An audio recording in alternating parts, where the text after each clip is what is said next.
Today we are discussing about Windows 10 new version 21H1 update. Many of you might not have received the update in your system. Even if you check for update, it will say your system is up to date.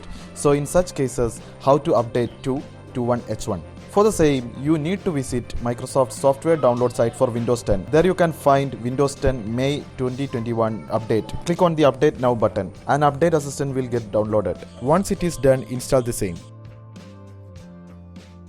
Click on update now. Your system compatibility will be checked, and if it finds OK, you may go ahead by clicking next. Now the update files will start downloading. As you may guess, it will take time to complete. Once the download is over, the files will be verified, and after that system update will start. After completing the same, you are requested to restart the computer. Restart now to complete the update.